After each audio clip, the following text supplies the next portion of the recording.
cuídate de ti mismo y cuídate de la doctrina que tú das. ¿Por qué? Porque así vas a salvarte a ti y a los que te escuchan. Ya habíamos visto que la salvación no es una salvación como la que Cristo nos dio en la cruz, sino una salvación de nosotros mismos, de nuestros errores, de contaminar a través de nuestro sacerdocio a la demás gente, ¿sí? Entonces, tenemos que ir conociéndonos poco a poco. Ahora, yo les voy a hacer otra pregunta. ¿Qué me pueden ustedes decir acerca de los temperamentos? ¿Cuáles son los temperamentos? Y esa es otra cosa de las cuales nosotros nos debemos que cuidar, porque si descuidamos esa área temperamental de nosotros, podemos estar cayendo en pecados tras pecados y sirviendo a Dios, que eso es lo más delicado, ¿verdad? Cuando uno anda en la calle y en el mundo, bueno, pues no importa, ¿verdad? Pero ya cuando estamos en el servicio, es ahí cuando ya nos importa y nos tenemos que cuidar de nosotros. Fíjense muy bien lo que dice Romanos 15:1, fíjense muy bien, dice: así que nosotros, los que somos fuertes, debemos sobrellevar las flaquezas de los débiles y no agradarnos a nosotros mismos. ¿Quién escribió esta carta? El apóstol Pablo. Y el apóstol Pablo, vean aquí 3 características. Dice, los que somos fuertes, ¿verdad? Tenemos que soportar las debilidades, las flaquezas de los hermanos que tienen cierta madurez espiritual, ¿verdad? Ahora, yo les hago una pregunta. ¿Quién es el apóstol Pablo para hacer acepción de personas y decir, tú eres débil y tú eres fuerte? ¿Quién es el apóstol Pablo? Delante de Dios, no delante de nosotros. ¿Quién es? Nadie, ¿verdad? Él no puede tener una acepción de personas para decir, mira, tú eres débil, tú eres fuerte, ¿verdad? Entonces, pero fíjense muy bien, para que el apóstol Pablo dijera, nosotros los fuertes, se debió haber conocido primero, ¿verdad? Porque si no, si yo nada más digo, tú eres débil, sin conocerme, estoy juzgando, estoy cayendo en pecado, ¿estamos de acuerdo? Entonces es algo bien importante, que tenemos que ser fuertes, tenemos que conocernos a nosotros mismos, ¿estamos de acuerdo? Ahora, yo les hago una pregunta. Si el Señor Jesucristo estuviera aquí, o nosotros hace 2000 años, ¿cómo les gustaría a ustedes que los tratara el Señor Jesucristo? ¿Como fuertes o como débiles? O que el Señor Jesucristo les diga, ok, va a haber la repartición de temperamentos. ¿Tú qué quieres ser, mijo? ¿Fuerte o débil? Y aquí está la nota. ¿Ustedes qué elegirían? Fuerte. ¿Quién elegiría ser débil? Rubén Rodríguez. No, fuerte. Fíjense muy bien. Entonces es algo muy importante de que nadie es débil aquí, ¿verdad? Entonces, a partir de hoy los voy a tratar como temperamentos fuertes, como tenemos que ir caminando hacia esa fortaleza. ¿Sale, vale? ¿Vale? Entonces, no. Entonces, fíjense muy bien, y fuerte no quiere decir autoritario, no quiere decir prepotencia, no. Esto es algo bien importante, tenemos que cuidar nuestras fortalezas, nuestras debilidades. Entonces, fíjense muy bien, el apóstol Pablo se tiene que conocer a sí mismo para que él pueda decir, ¿sabes qué? ¿Quién es fuerte y quién es débil? Pero lo más importante, ¿yo cómo puedo entonces catalogar a las fortalezas? ¿Cómo puedo entonces catalogar las debilidades? ¿Cómo? Yo puedo ver una persona de carácter fuerte, pero ¿cómo puedo decir efectivamente si él es fuerte o él es débil? ¿Cómo? Entonces necesitamos conocernos a nosotros mismos para que podamos conocer a la gente que nos rodea y sobre todo al equipo de trabajo en el que estamos, es muy importante. Equipo de trabajo, familia, compañeros, amigos, todos tenemos que conocer las fortalezas y debilidades. Pero ahorita ustedes dijeron que todos son fuertes, que todos piden ser fuertes, entonces vamos a procurar ganarnos ese lugar. Ahora, fíjense muy bien, algo bien importante es que nosotros nos dividimos en 3 características. En lo que expresamos a la gente, nos dividimos en 3. Número 1 es el temperamento, ¿verdad? Número 2 es el carácter y número 3 es la personalidad. ¿Cuál es la diferencia entre una, otra y otra? ¿Cuál es la diferencia? ¿Quién quiere opinar? Yo lo sé. Soy fuerte y yo lo sé todo eso. Temperamento, carácter y personalidad. ¿Cuál es la diferencia entre los 3? Porque aquí es donde radica el conocernos a nosotros mismos y cuidarnos de nosotros mismos. Fíjense muy bien, el temperamento es algo que se da a nivel de la concepción.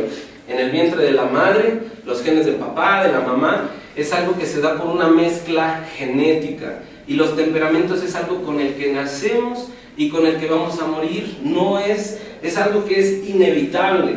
Por ejemplo, hay gente que es muy seria, o sea, seria de nacimiento, y por más que lea chistes, libros, que lea todo, normalmente nunca lo vas a hacer un payasito, una persona que pueda dar un chiste en público, jamás, y viceversa. Una persona que es muy alegre, jamás lo vas a tener quieto en una silla, ¿estamos de acuerdo? Entonces es muy importante que así yo también tengo que conocer sus temperamentos, pues para, no sé, ponerlos en diferentes lugares y así, ¿verdad? Pero necesito conocerlos. Pero entonces vemos, el temperamento es algo que es innato, es algo que Dios ya puso en ustedes, en sus genes, desde que nacieron, desde que se concibieron genéticamente. Ahora el carácter, ¿qué es el carácter? Se va formando a través del tiempo, conforme a las vivencias que tenemos. Así es. El carácter es como un bistec empanizado. Es el mismo bistec, pero se ha empanizado con lo que ustedes quieran. Polvo de avena, pan molido, lo que ustedes quieran, ¿verdad? ¿Quién nos da el carácter? Se va forjando a través de lo que aprendemos, a través de lo que conocemos, a través de lo que estudiamos, ¿verdad? Y eso nos va dando una forma de ver la vida. ¿Y la personalidad? La personalidad es la pintura con la que nos expresamos a la gente. Entonces aquí es algo muy importante, porque por ejemplo, en el tema del noviazgo, cuando un chico quiere acortejar a una chica, siempre le lleva una flor, y una manzana, y unos chocolates. Demuestra una personalidad sumamente agradable. ¿Por qué? Porque es la pintura con la que quieren aparentar, quieren mostrarse, dar su mejor apariencia. Pero pasa el tiempo y demuestra su carácter, y resulta que dices, Dios mío, es bien celoso y celosa, y dices, Dios mío, ¿qué voy a hacer con este hombre, con esta mujer? Pero como el amor es ciego, ¿verdad? Lo que se dice, que el amor es ciego, se casan y conoces el temperamento. Oh, este me salió flojo hasta más no poder, tengo que mantenerlo y tengo que trabajar y llevar todo, ¿verdad? Entonces son cosas muy importantes que ustedes deben de saber en su temperamento, en su carácter y en su personalidad, y primera hasta para conocer a la persona con la que tienen que estar toda su vida. Porque si de repente ustedes se dejan llevar por la personalidad, les va a ir muy mal, ¿vale? Ahora fíjense muy bien, hablando un poquito de los temperamentos, y es ahí donde vamos a tener que conocer nuestras fortalezas, nuestras debilidades, y sobre todo, como dice el apóstol Pablo, soportar las debilidades de las personas que maduramente son débiles. Tenemos que conocer nuestro temperamento. Ahora, Ruth, háblanos un poquito del temperamento, de los 4 temperamentos que están descritos. Es que no me acuerdo exactamente cuál es cuál, pero se supone que el sanguíneo, me parece, es el que es como más explosivo. El flemático es más como pasivo, como más tranquilo de forma de actuar. El colérico, no me acuerdo exactamente. Bien, ok, no te preocupes. Fíjense muy bien, son 4 temperamentos básicos, y esto es algún tema incluso médico, psicológico, que los temperamentos se van a dividir en 4. Bueno, principalmente 2 clasificaciones, en extrovertidos e introvertidos. Esto es algo bien importante. De esos, vamos a colocar los 4 temperamentos en estos 2 grandes grupos.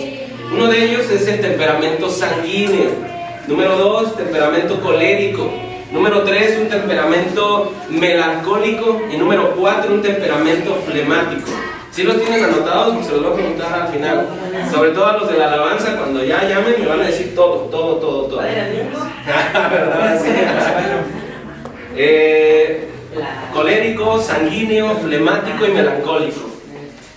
¿Cómo los vamos a clasificar? Estos 4 principalmente en 2 grandes grupos. Uno que es los introvertidos y los extrovertidos. ¿Estamos de acuerdo? Dentro de los extrovertidos está un colérico y un sanguíneo. Son gente que normalmente les gusta hablar, no les da miedo pararse enfrente, ¿verdad? Ahorita los vamos a detallar más. Y dentro de los introvertidos está el flemático y el melancólico, ¿va? Esto es algo muy importante porque tenemos que ir estudiando para entender la Biblia, incluso comprender cómo Dios opera en las personas, tenemos que conocer sus temperamentos, porque en base a ahí podemos ver cómo se comportan los grandes personajes de la Biblia.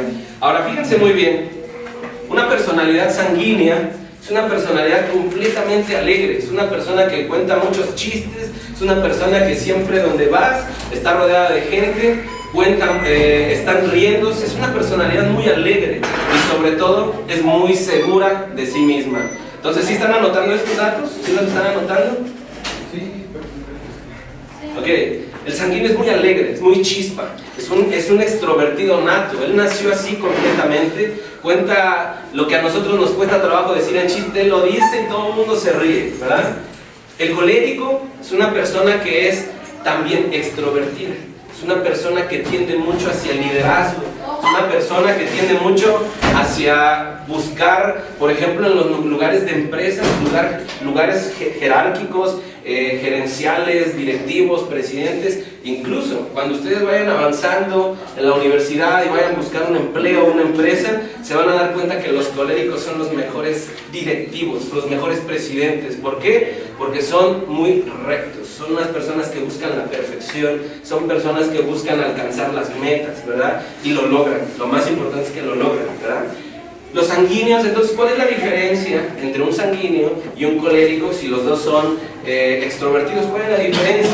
Número uno, que el sanguíneo es súper extrovertido. Ese cuate anda hablando en todos lados, no le cuesta trabajo hablar en el metro, predicar la palabra de Dios, donde quiera anda predicando, ¿verdad? Y el colérico es extrovertido, pero solo cuando se lo piden, nada más. A ver, desglósame la ecuación bioquímica de todo eso. Ah, mira, es esto, ¿verdad? El melancólico tiene una característica. Para mí, el melancólico es una persona que ha sido dotado por el Espíritu Santo con más dones. Es de los personajes que tiene más dones, el que tiene más capacidad de análisis. Es una persona que tiende mucho a las artes, a la música, ¿verdad? Es una persona que tiende mucho a estudiar, a prepararse, a capacitarse.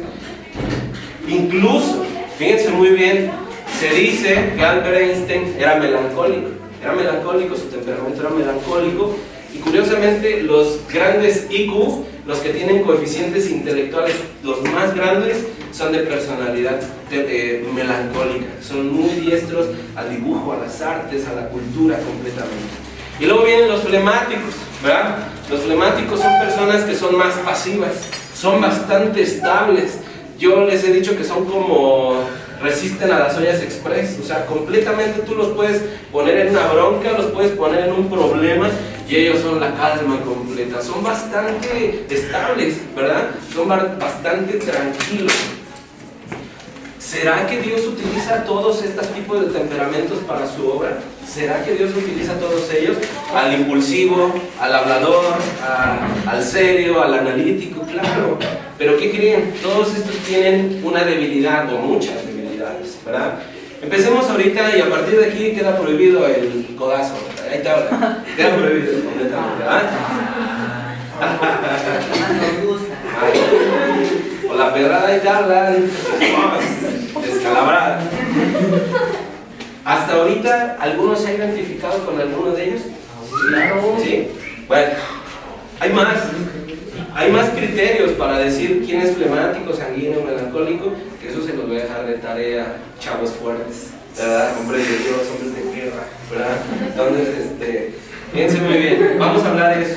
Ya vimos que el sanguíneo es extrovertido, es muy carismático, donde quiera lo llaman, vente, vamos a la fiesta, vamos a la reunión, tú eres el centro de la fiesta. En realidad es el centro de la fiesta un sanguíneo, ¿verdad? Sin él la fiesta está acabada.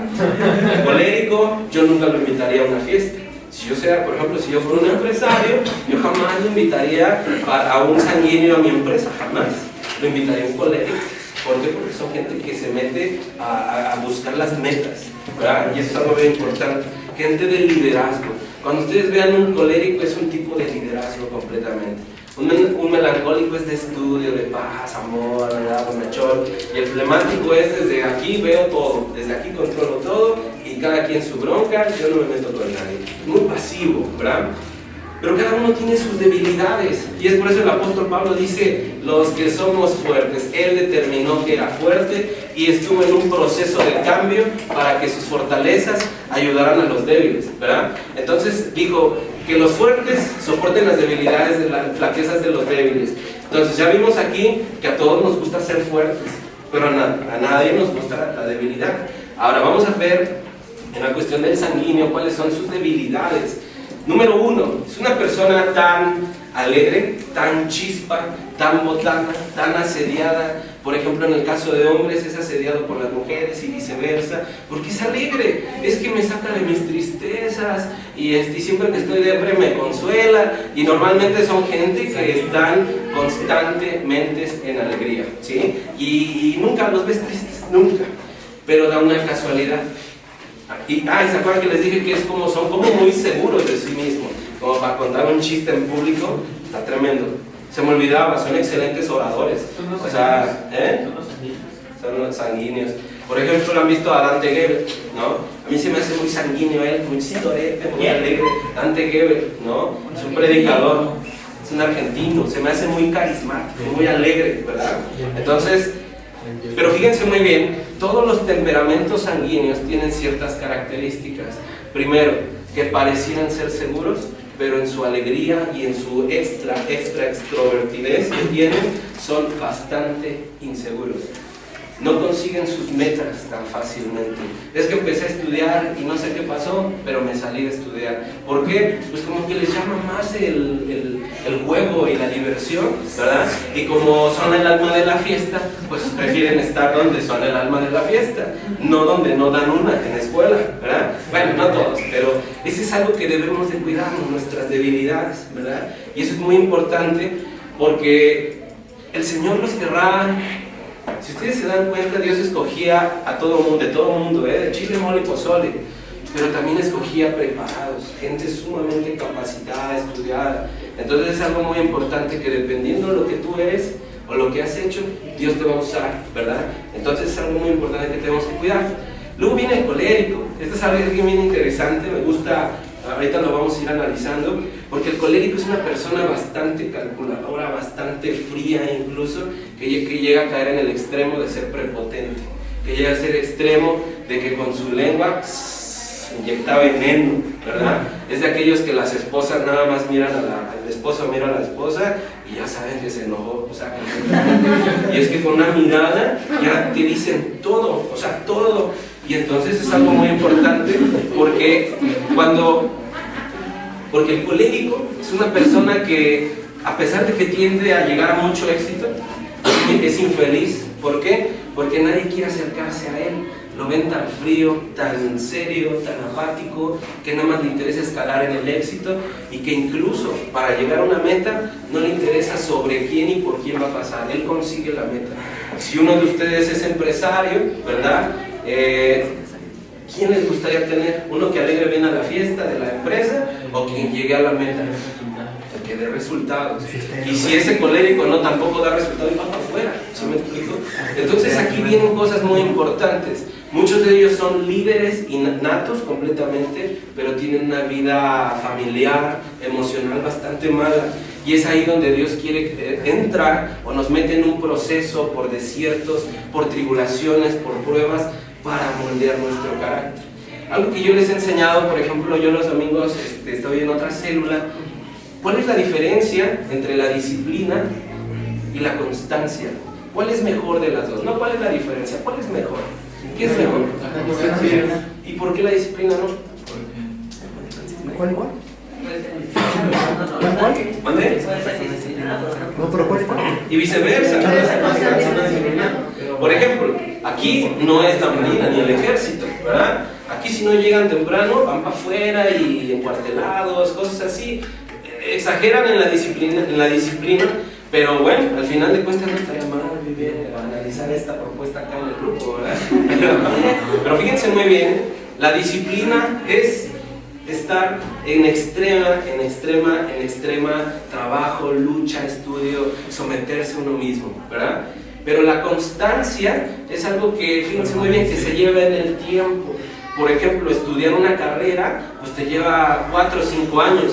Y por más disciplinado que seas, no puedes, en algunas escuelas no la puedes recorrer. 4 años y te amuelas, por más que estudies más que todos, ¿verdad? Ahora, aquí es algo muy importante, porque cuando entras en un desierto, cuando entras en una tribulación o en una prueba, la disciplina, fíjense muy bien, Dios ya tiene un periodo de disciplina para ti, de cambio, ¿verdad? Como en la iglesia de Esmirna, que Cristo le dice a Juan, que le diga a la iglesia, vas a tener un periodo de prueba de 10 días.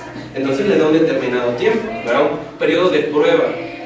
Pero depende de nuestra disciplina, qué tanto querramos hacer esos 10 años, esos 4 años de carrera, convertirlos en 10, o hacerlos hasta incluso en 3, porque adelantaste materias.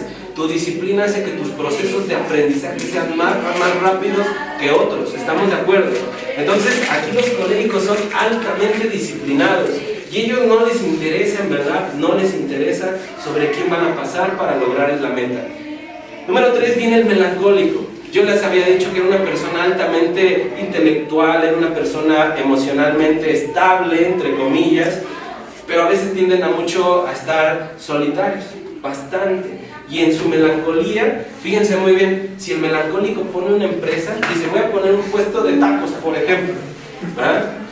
Lo analizan tanto a la luz de la economía, de la política, de la situación mercadológica, que dicen, no, pues mira, ya subió el dólar, mejor ni pongo nada. Se la pasan analizando tantas las situaciones que no pone nada. Y el colérico es viceversa, completamente diferente. El colérico dice, no, mira, aquí es el paso del metro, de la escuela, de la primaria, aquí mira un puesto de tacos, ahora vamos a hacerlo, y funciona. Porque no lo analiza. Es más explosivo lo que decía Ruth, ¿verdad? Es más impulsivo en cuestión de generar, de alcanzar éxito, pero el melancólico se la pasa analizando mucho, se la pasa estudiando. Y el flemático es de los que típico cumplen un horario de trabajo, llegué a las 7 de la mañana, salgo a las 4, Dios bendiga, adiós. Ya salí de la alabanza, voy a mi clase, adiós, ¿verdad? Son bastante conformistas, llegan a un punto de tener bastante conformismo a lo que Dios me mande, a lo que Dios me dé, y no se acuerdan del versículo que dice, esfuérzate y sé valiente, ¿verdad? Sino lo manejan a su situación, ¿verdad? Ellos mientras esté su situación bien, no les preocupan los demás, y prefieren, te ayudo pero no me meto en tu vida, te ayudo pero mira hasta aquí, no pretendo dar más, ¿verdad? Entonces ustedes ven, cada uno tiene un comportamiento diferente, fortalezas, debilidades, y que a pesar de que pudiéramos ser los peores en el mundo, Dios en su infinita misericordia los usa en gran manera. Por ejemplo, vamos a hablar, por ejemplo, el padre Abraham. El padre Abraham, ¿quién se les ocurre que era? ¿Qué temperamento le darían a ustedes? Abraham, el padre Abraham. Flemático completamente. Porque Jehová le dijo, ve y sal de tu parentela. Y tuvo que salir hasta que su papá salió, lo movió, lo activó a alguien, ¿verdad? Porque son bastante así de asiento, pues, ¿verdad? Ahora, el apóstol Pablo, ¿cómo creen que era? ¿Quién era el apóstol Pablo? ¿Por qué? Porque él era muy rígido en lo que decía, en lo que hacía los coléricos. ¿Mande? ¿No te escuché, perdón? Él buscaba siempre la perfección en todo, o sea, llegar a la perfección y daba ese mensaje que tenía que ser perfecto, si no, se tenía que ir directamente al infierno. Yo me imagino que es por eso que pocas personas se acercaban a él, porque él quería todo perfecto. Ok, fíjense muy bien, el apóstol Pablo efectivamente era un temperamento colérico, y es ahí donde yo a veces digo, en lo secular, yo a veces analizando, digo, si el apóstol Pablo hubiera puesto una empresa, después de 1000 años estuviera hoy en día. ¿Por qué? Cuando ustedes analicen, por ejemplo, la carta de Esmirna, chequenla por favor en YouTube, ahí enseñé lo que es la carta de Esmirna, ahí se dan cuenta que Esmirna sufrió tribulación, persecución, tremendo, y no por los romanos tanto, sino por los mismos judíos, los mismos, entre comillas, hermanos en la sangre. Sus mismos hermanos lo perseguían, los tribulaban completamente, Y fíjense, Esmirna hoy en día es una ciudad de Turquía que se llama Izmir. Después de 2000 años persiste y es una ciudad completamente productiva. El 50% de los higos en el mundo en Esmirna se producen. En una zona tan pequeña, una gran producción, y tú dices, ¿cómo Dios bendice? ¿Verdad? Y el apóstol Pablo, ¿verdad? Es de las personas que más sufrió tribulaciones, pruebas y luchas, y su evangelio hoy es en día el que más se estudia, el que más se predica, el que puso los fundamentos del evangelio. Entonces nos damos cuenta de que el temperamento le ayuda mucho. ¿Puedo decir yo que le ayudamos a Dios? ¿Puedo decir? Hemos escuchado, mira, si tú estás o no estás con Dios, no le quitas ni le pones. Pero nosotros podemos ayudarle a Dios. Sí, porque el apóstol Pablo dice, somos colaboradores, ¿verdad? Entonces llega un punto que nosotros, lo que somos, en algo que Él nos dio, porque el temperamento es lo que Él puso en nuestros genes, es lo que tenemos que servirle, ¿verdad? Entonces fíjense muy bien, vamos a ver un rasgo de lo que el apóstol Pablo era en su temperamento colérico. A mí el apóstol Pablo para mí era un hermano tremendamente que su historia, después de nuestro Señor Jesucristo, es el más apasionante para mí en lo personal, ¿verdad? Entonces fíjense muy bien, vamos a Hechos 8:1, perdón.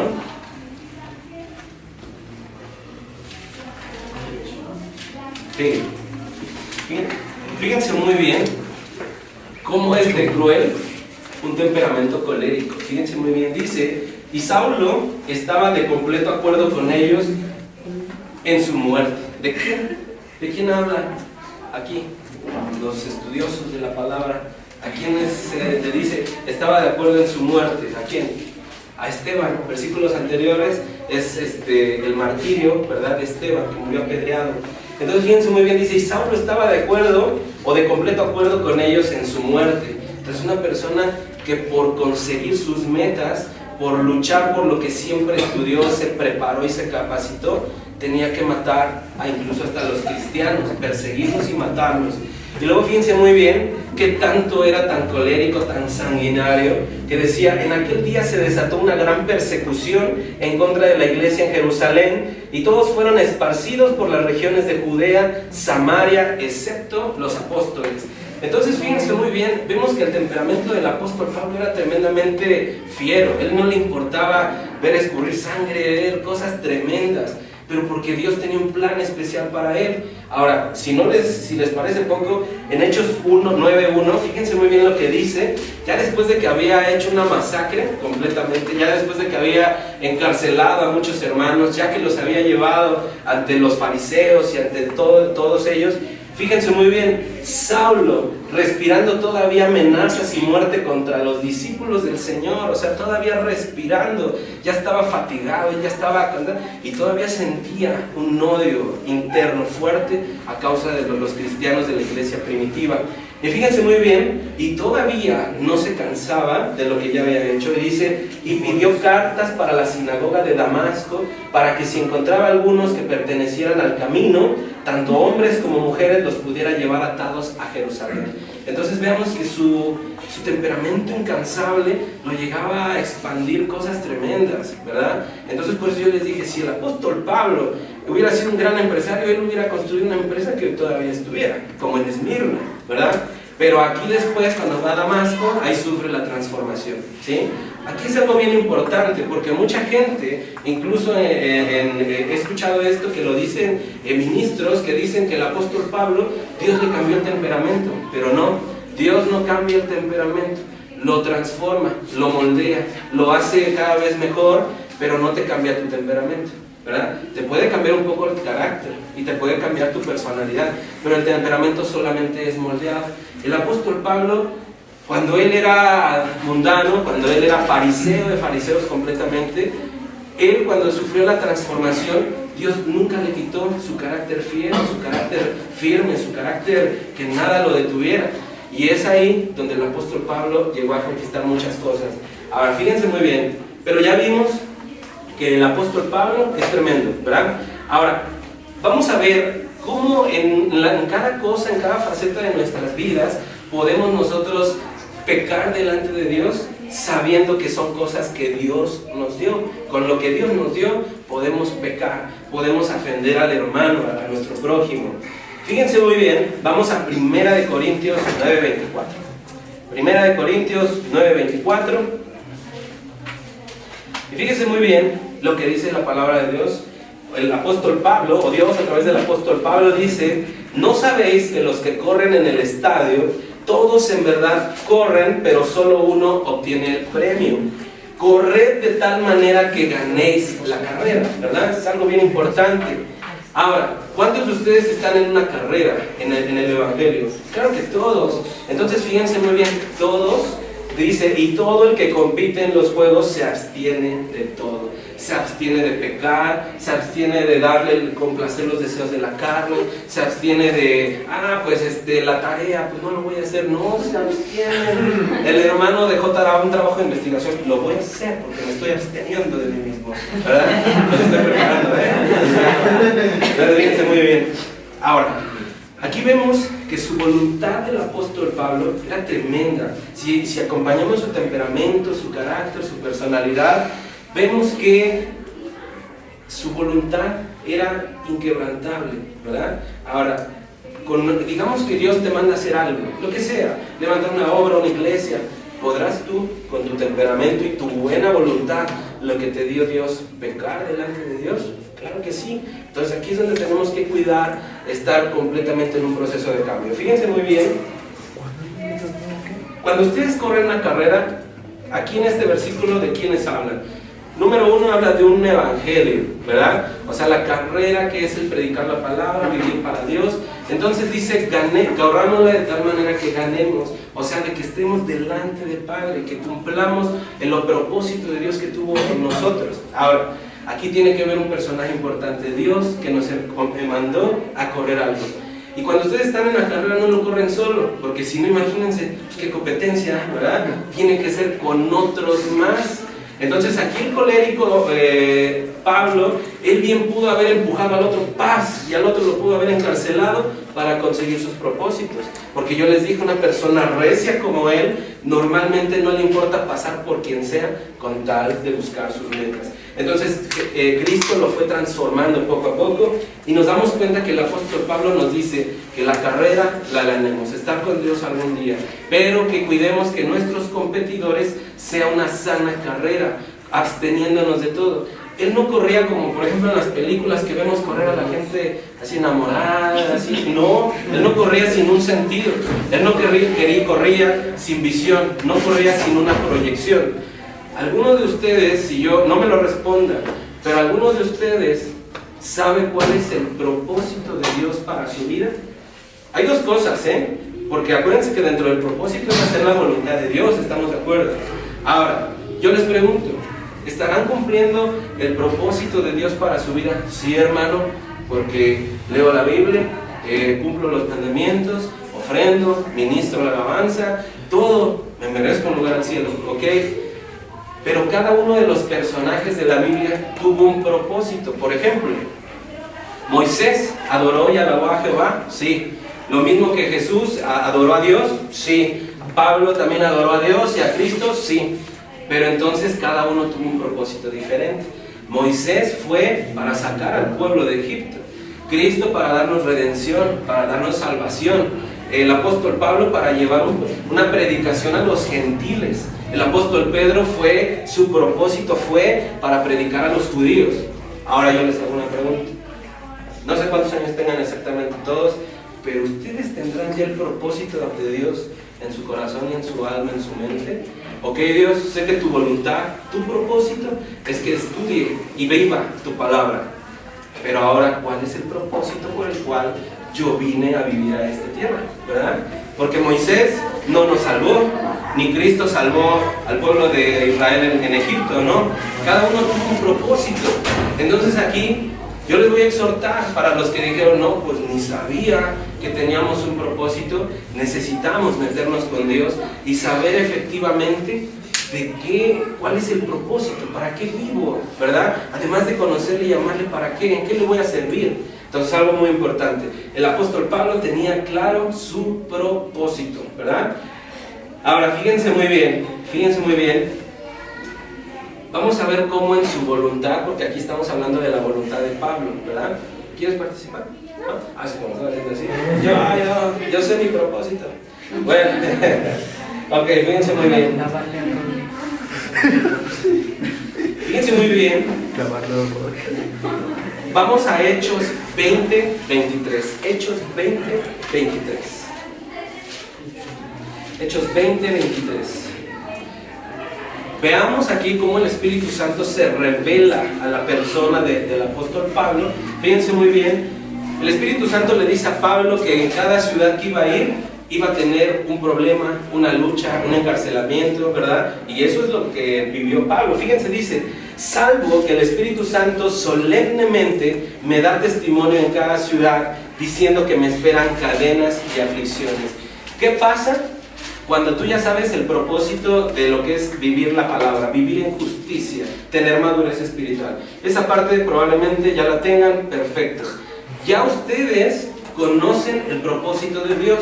Es que yo nací para ser evangelista, yo nací para ser profeta, yo nací para los gentiles, lo que sea, ya saben su propósito. Pero ahora fíjense muy bien, ¿qué pasa cuando ya tienen eso? Y el Espíritu Santo les dice, ¿saben qué? Dentro de su ministerio, dentro de su vida, van a tener pruebas y aflicciones.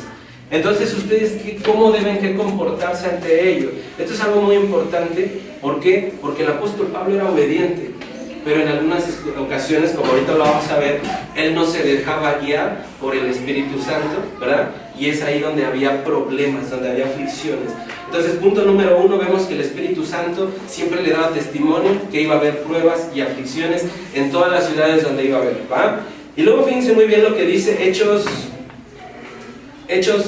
21, un poquito más adelante. Aquí pongan mucha atención, porque ustedes pueden estar dentro del Evangelio, pueden ya tener su ministerio y no ser guiados por el Espíritu Santo a causa de su temperamento. Esto es algo importante. Fíjense muy bien lo que dice 21:10, dice, y deteniéndonos ahí varios días, descendió de Judea cierto profeta llamado Agabo. Esto es algo muy importante. Y luego dice, quien vino a vernos y tomando el cinto de Pablo, se ató las manos y los pies y dijo, así dice el Espíritu Santo. Fíjense muy bien, ya vimos que el Espíritu Santo directamente a Pablo le decía, ¿sabes qué? Vas a tener pruebas y aflicciones. En este segundo punto usa un profeta. ¿Para qué? Para decirle, mira, si vas a donde vas, en los planes que estás haciendo, te van a atar de las manos y te van a atar de los pies. Pero dice el Espíritu Santo. Ya segunda llamada. Luego fíjense muy bien. Así atarán los judíos en Jerusalén al dueño de este cinto y lo entregarán en manos de los gentiles. Al escuchar esto, todos nosotros como los que vivían ahí le rogábamos que no subiera a Jerusalén.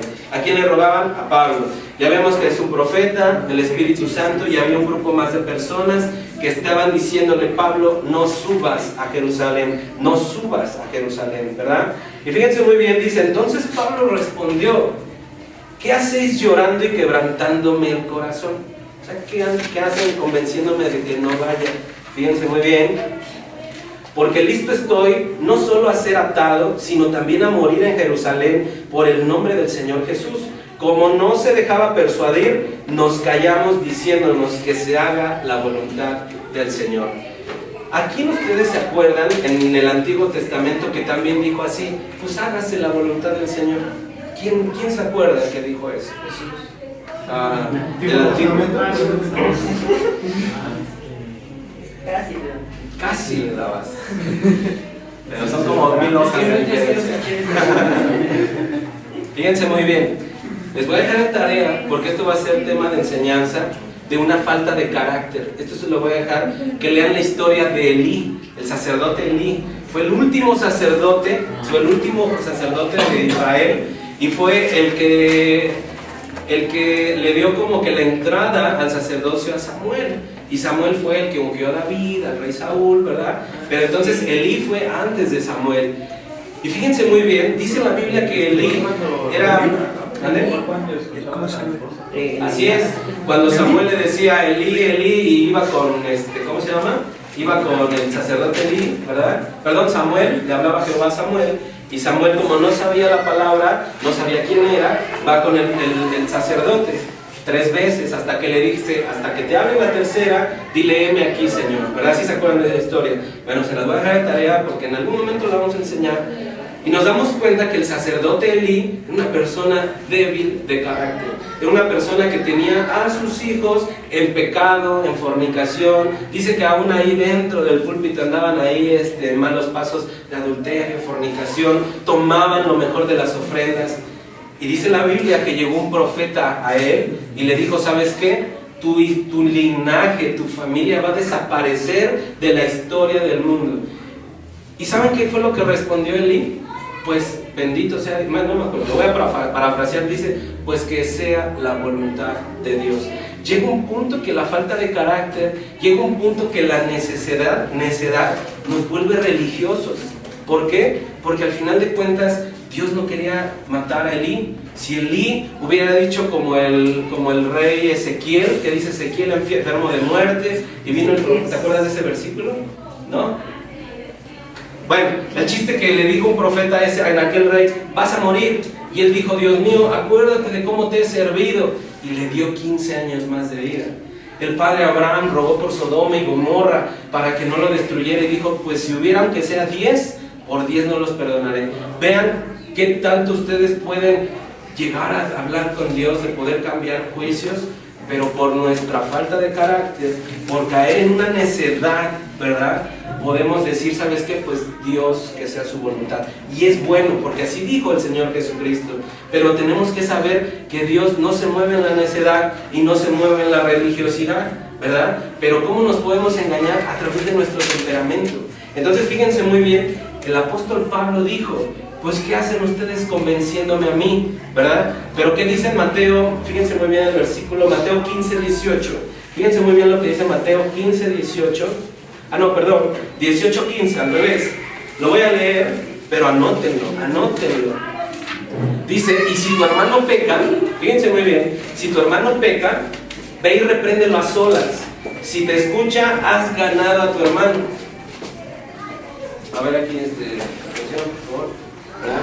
Pero si no te escucha, lleva contigo a 1 o a 2 más, para que toda palabra sea confirmada por boca de 2 o 3 testigos. Y si rehúsa escucharlos, dilo a la iglesia, y si también rehúsa escuchar a la iglesia, sea para ti como un gentil, como un recaudador de impuestos. ¿Cuántas personas se le acercaron a Pablo para decirle, no vayas a Jerusalén? Primero, fue el Espíritu Santo a través del profeta. Lo reprendió probablemente acá, en Juárez, ¿verdad? Pero después vemos que dijo que no, y empezaron a llamar a los demás, y todos le dijeron, no vayas.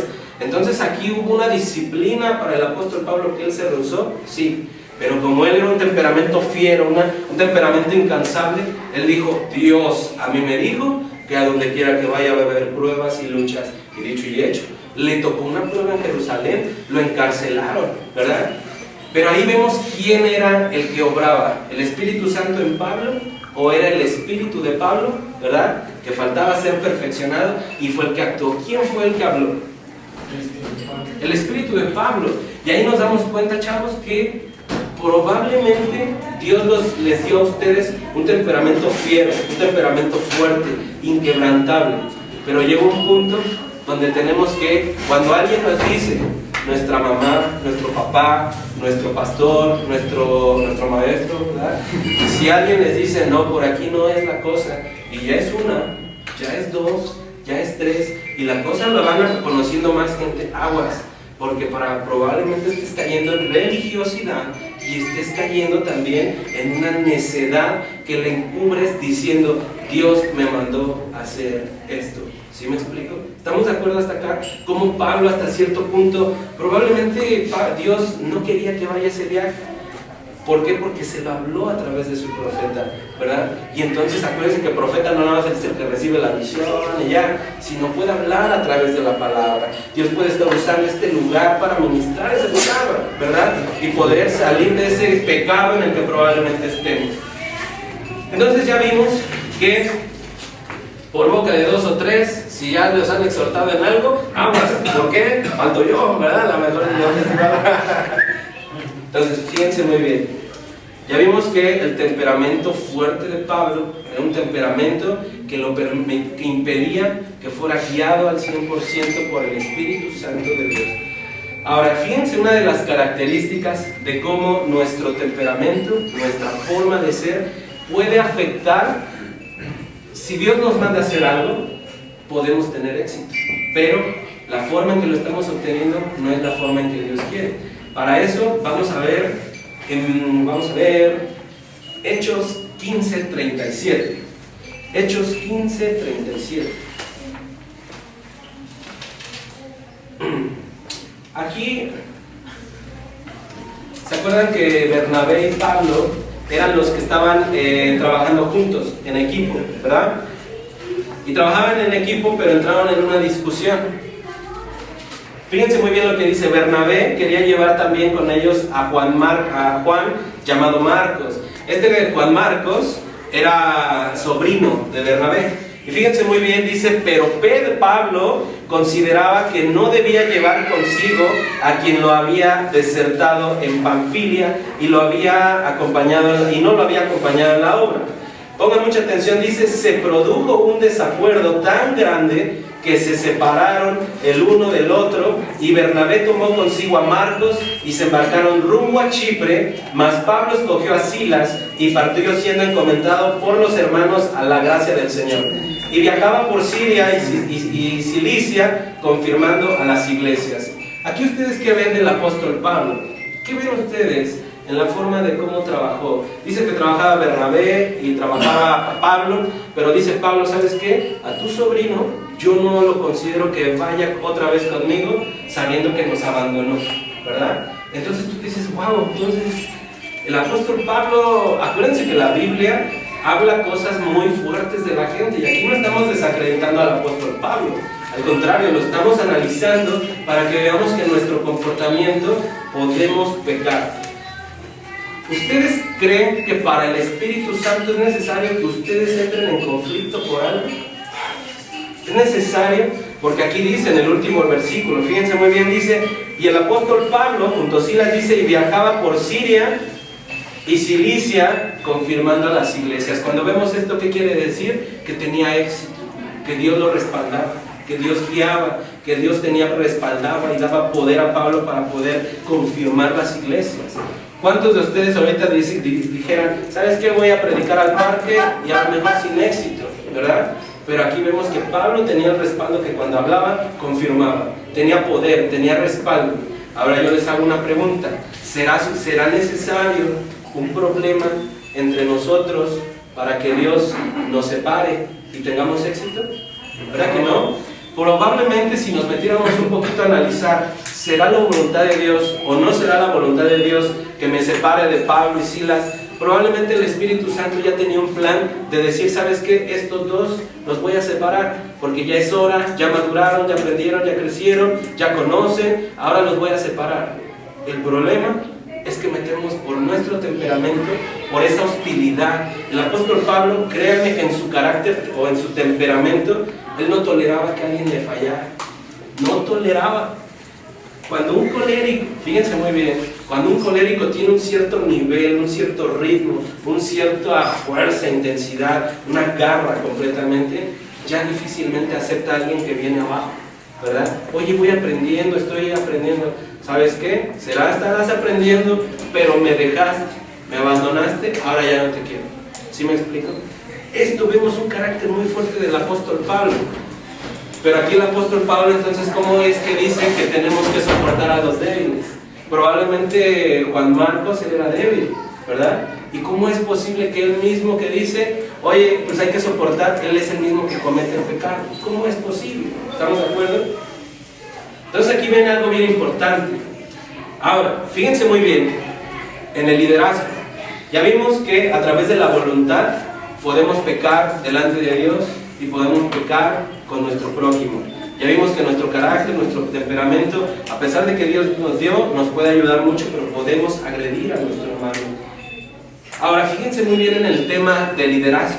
En el tema de liderazgo, vean cómo el apóstol Pablo, fíjense en Hechos 13:1, veamos cómo la Biblia describe el nivel jerárquico entre Bernabé y el apóstol Pablo. Dice, en la iglesia que estaba en Antioquía había profetas y maestros.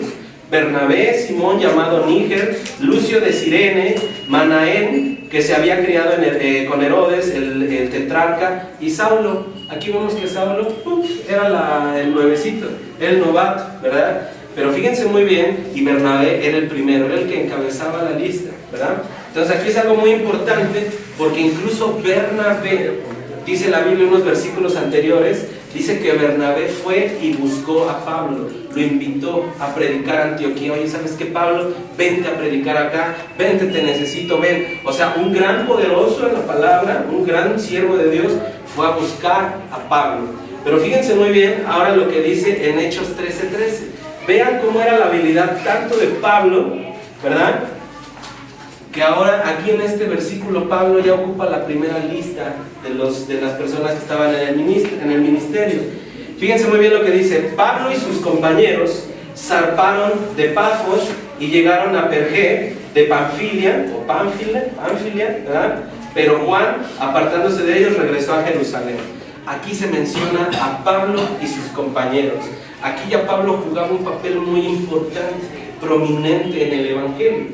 Pero esto ¿qué tiene que ver? ¿Qué habrá sido que su liderazgo lo haya llevado a tener los primeros niveles de la lista en Forbes? ¿Qué fue lo que ocasionó? ¿Qué fue? ¿Qué habrá sido que Pablo de repente jugaba en el papel más inferior y ahora es el primero en las listas? ¿Qué fue?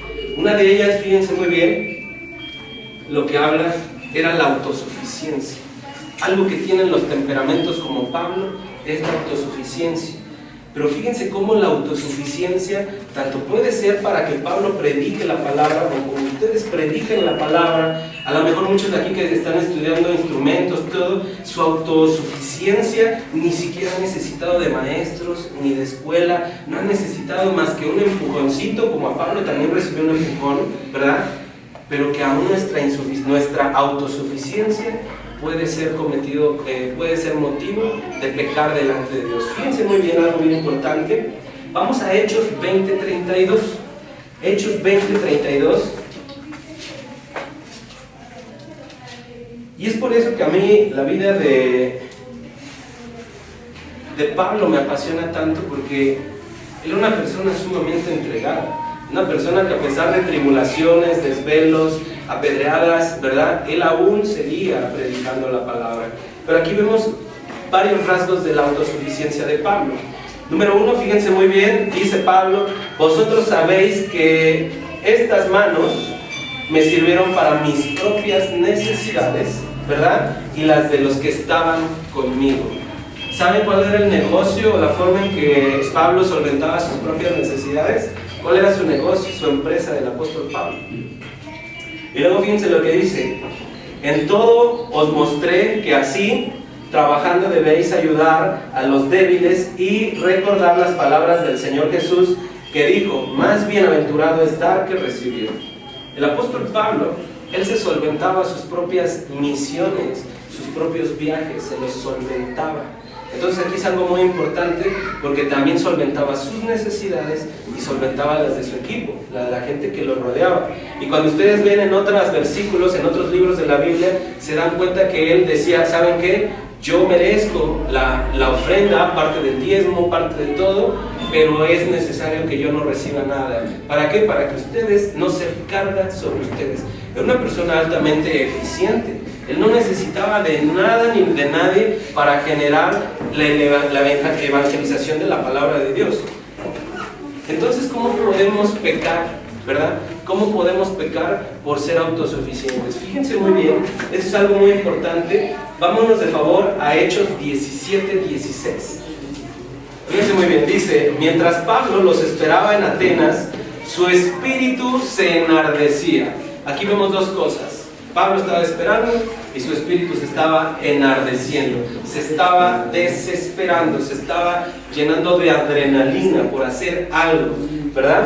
Algo muy importante, que Pablo era de las personas que no esperaba, era de una persona que actuaba. Fíjense muy bien, se enardecía dentro de él al contemplar la ciudad llena de ídolos. Fíjense muy bien, mi buen Luis, a la otra, te cambiamos de lugar. ¿Vale? Sí. Pero fíjense muy bien. Imagínense, unos versículos después, dice que Pablo se enfrentó con filósofos. Y yo incluyo ahí a científicos, a gente intelectual, ¿verdad? Y se enfrentó contra todos ellos, pero dice, y esperando su espíritu se enardecía, ¿verdad? Y vemos que inmediatamente no vimos que, mira, esperé los refuerzos, esperé a que llegaran los hermanos, no. Él fue y empezó a discutir con todos los filósofos, con todos los científicos, y esto es algo tremendo, porque ¿quién de ustedes se atrevería, algún maestro de primaria, de universidad, meterse y decir, ¿sabe qué, maestro? Usted está mal. Y enfrente de todos, tundirlos. ¿Quién se atrevería? ¿Quién tuviera esa capacidad? ¿Quién tuviera? ¿Sabe? El apóstol Pablo, estamos de acuerdo, es una persona muy capaz, fue muy capaz. Pero ¿dónde vemos, fíjense muy bien, dónde vemos al mismo apóstol Pablo teniendo un conocimiento supremo? Les voy a dejar tarea, apúntenlo de favor. ¿Cuál es la diferencia entre gnosis, G-N-O-S-I-S, gnosis? Es una palabra griega. G-N-O-S-I-S,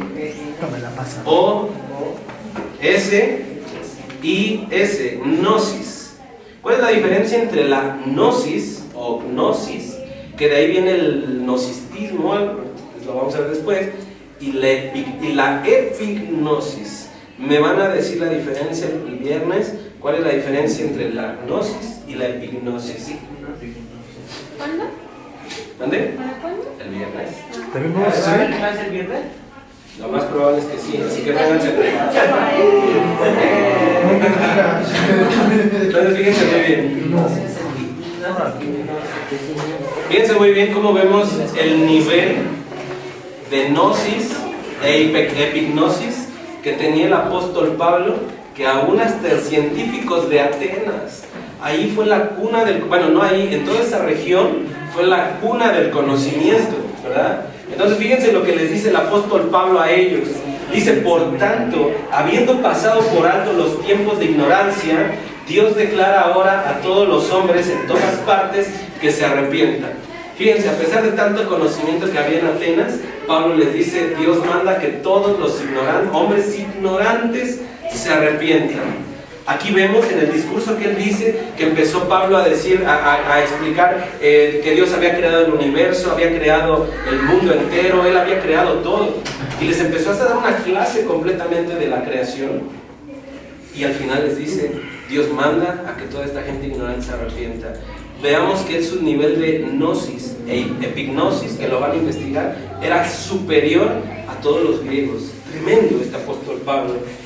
Pero fíjense muy bien, ustedes, les voy a decir, la gnosis es un conocimiento que lo adquirimos a través de los libros. Leemos un artículo, un libro, internet, tenemos conocimiento. Pero la epignosis, lo que sí les voy a dejar de tarea, es que estudien el libro de Colosenses. Está más fuerte la tarea, ¿verdad? Ya la dejó. Pues ahorita, si no saben, si no, ¿verdad? Pero para el viernes. Para el viernes, ¿ok? ¿Cuál libro? Colosenses. En Colosenses, creo que es Colosenses 1, ahí habla de la epignosis, que no es un conocimiento que me lo da leer muchos libros de la Biblia, sino la epignosis es un conocimiento superior, supremo, íntimo del conocimiento de Dios, de quién es Dios.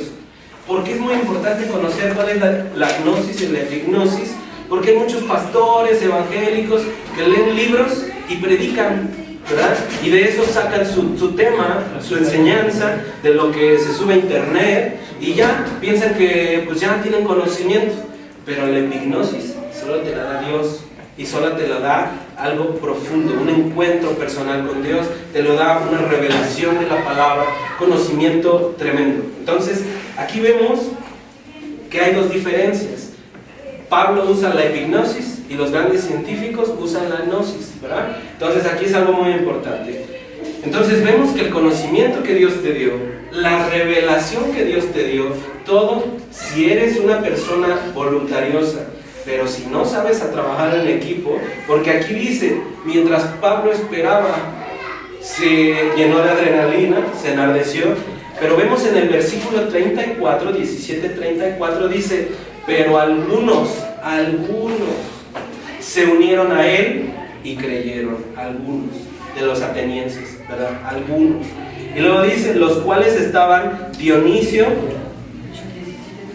el Areopagita, una mujer llamada Damaris y otros con ellos. Aquí vemos de que a veces, por más autosuficiente, por más capaz que tú seas, a pesar de que Dios te dé revelación, si no aprendes a trabajar en equipo, solamente tu esfuerzo se va a ver reflejado en algunos, ¿verdad? Entonces es algo muy importante que siempre, por ejemplo, ustedes están en la alabanza, ¿verdad? Yo he visto que se llevan muy bien todos, pero es muy importante. Bueno, entonces aguas, porque bueno, si hay enemistad, no sé, ¿verdad? Ya saben lo que transfieren, pero ya también saben que si hay enemistad entre ustedes, no, todo lo que hagan ustedes va a ser al aire, va a ser algo que no va a tener sentido. De nada va a servir acá el bajo, de aquí, la guitarra, el teclado, la batería. Podrás tener el conocimiento, el talento te lo pudo haber dado Dios, serás el mejor pianista, tecladista, bajista, el que sea, pero el hecho que no sepas trabajar con todos, ¿verdad? Tal vez que los menosprecies. ¿Por qué? Porque mira, él es colérico, él es sanguíneo y es bien así, y empiezas a menospreciar el trabajo de los demás. Es algo que no te va a dar éxito. Ponga mucha atención, ya vamos a acabar, ¿sale? Entonces vemos que la autosuficiencia te permite abarcar muchas cosas, pero no te permite tener éxito. El último punto que vamos a ver es, fíjense muy bien,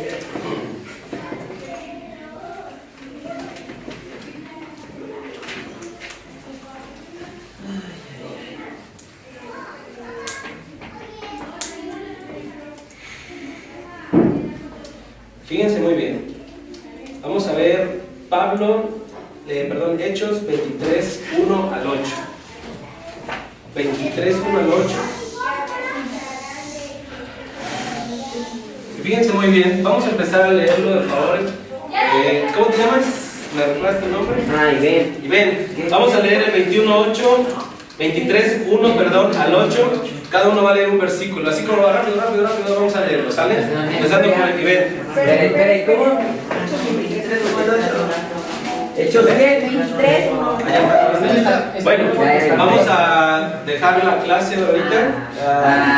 Están hablando ahí abajo, Entonces Pablo, mirando fijamente al concilio, dijo: varones hermanos, yo con toda buena coincidencia he venido delante de Dios hasta el día de hoy. Entonces Ananías, el jefe de los sacerdotes, ordenó que golpearan a Pablo en la boca. Siguiente. Tengo Biblia. Pues hay que traer Biblia. Junto con un cristiano para Entonces Ananías, el jefe de los sacerdotes, ordenó. Pero Pablo le dijo: es Dios quien no va a golpear a usted, hipócrita. Usted tiene que juzgarme de acuerdo con la ley.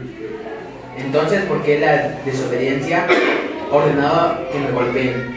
Okay. De ahí, bríncate de favor, mi hermano, al versículo 6. Cuando Pablo vio a algunos de los judíos de la junta, eran sus pseudos, y entonces eran fariseos, y dijo en voz alta. Ok, perdón, sigamos en el 4. Pásalo, pero ¿me ayudas con el 4? O tú, mi hermano, si le prestas la Biblia, en el versículo 4. Para que le siga después. Los que estaban junto a Pablo le interpelaron: ¿Cómo te atreves a insultar al sumo sacerdote de Dios? El 5. Hermanos, no me había dado cuenta de que es el sumo sacerdote, respondió Pablo. De hecho, está escrito: no hables más del jefe de tu pueblo. El 6, de favor, el siguiente de. Entonces Pablo, dándose cuenta de lo que una parte eran saduceos y otros fariseos, alzó la voz en el concilio hermanos, yo soy fariseo, hijo de fariseos. Se me juzga a causa de la esperanza de la resurrección de los muertos. El siguiente, de favor, aquí adelante. Cuando dijo esto, se produjo disensión entre los fariseos y los saduceos, y la asamblea se dividió. El 8, de favor. Porque los saduceos dicen que no hay resurrección, ni ángel, ni espíritu, pero los fariseos afirman estas cosas. Luego en el 9 dice, se produjo entonces un gran alboroto, y levantándose algunos de los escribas del grupo de los fariseos discutían acaloradamente diciendo, no encontramos nada de malo en este hombre, pero y si un espíritu o ángel le ha hablado, en forma de pregunta. Entonces vean un poco, vean lo que dice 23, 1 al 9. Vean cómo el apóstol Pablo es llevado ante el sumo sacerdote por predicar la palabra. Y él que dice, fíjense muy bien, con todo y conocimiento, con todo gnosis y epignosis, él dice, estoy con mi conciencia tranquila delante de Dios. Entonces, ¿qué dice el sumo sacerdote? Dice, abofetéenlo en la cara. Porque decir eso era como una maldición, era como algo terrible. Decir Dios era tremendo. ¿Y cómo responde el apóstol Pablo?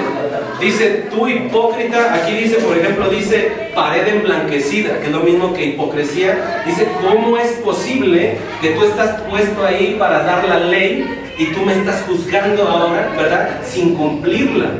Entonces dice que todos los demás le dijeron, ¿sabes qué? O sea, tú estás ofendiendo al sumo sacerdote. Y él dice, ok, no sabía, perdónenme, no sabía quién era el sumo sacerdote. Yo sé que no se le tiene que faltar al respeto. Pero fíjense muy bien, ya vemos que pueden ustedes tener una conciencia limpia. Pueden ustedes estar viniendo al templo, leyendo, predicando, cumpliendo el propósito de Dios para su vida. Y su carácter, su temperamento, no les permite discernir quién es su autoridad y quién no, ¿verdad? Porque imagínense, el sumo sacerdote estaba hablando de frente a Pablo y él no supo identificar por su temperamento fiero quién era el sumo sacerdote, su autoridad, y peca, ¿verdad? Ahora, porque puesto que sabe, se disculpa, perdónenme, yo no sabía que él era el sumo sacerdote. Pero fíjense muy bien cómo un pecado te lleva a otro pecado, porque él, teniendo una conciencia limpia, ahora se va a generar un alboroto. Inteligentemente, él dice, me regañan, ¿cómo dice aquí? Dice, dándose cuenta de que eran saduceos y que había fariseos, alzó la voz en el concilio, hermanos, yo soy fariseo. Fíjense muy bien, empezó a usar sus tarjetas de presentación. Yo soy fariseo, aguas conmigo. Luego dice, se me juzga a causa de la esperanza de la resurrección de los muertos. Aquí empieza él a utilizar sus tarjetas de presentación, sus recomendaciones, su currículum vitae, y empieza a manipular también su conocimiento de Dios. Porque fíjense lo que dicen los versículos adelante, dice, y se produjo un altercado entre escribas y saduceos, ¿sí, verdad? Fariseos y los saduceos, porque entre ellos había como disputas en que si había resurrección y no resurrección. Fíjense cómo él, teniendo una conciencia limpia, no respetó su autoridad, no respetó el mandato por el cual estaba ahí, pecó. ¿Por qué? Porque indujo un alboroto manipulando una situación. Manipuló la situación diciendo, ¿saben qué? Yo soy alto empresario eminente de aquí de los judíos y se me juzga por esto. Y él sabía que cuando hablara de resurrección, todos los de su equipo lo iban a respaldar. Y se pelearon saduceos y fariseos. Metió en enemistad a otra gente. Entonces llega un punto, mis hermanos, que el apóstol Pablo tuvo que tener un proceso muy fuerte, ¿verdad? Tuvo un proceso muy fuerte, golpes, pedradas, casi muerte, ¿verdad? Para doblegar esta fiera que es un hombre colérico. Entonces esto es algo muy importante porque el apóstol Pablo, él mismo nos enseña en Gálatas que debemos de tener los frutos del Espíritu Santo. Hay gente que necesita tener más rápido, acuérdense lo que yo les platiqué, la disciplina y la constancia. El apóstol Pablo, como una persona altamente disciplinada, logró hacer esos cambios en su vida. pero como lo vamos a ver en los diferentes temperamentos, vamos a ir analizando diferentes personas, nos vamos a dar cuenta que unos tuvieron que sufrir más a causa de su falta probablemente de disciplina. Y no tanto disciplina, sino ese deseo de cambiar, como por ejemplo Moisés. Moisés tardó 40 años para que sea perfeccionado a través de desiertos, y ahora sí, después de 40 años, él pudo generar un cambio y servir a Dios. ¿Sí?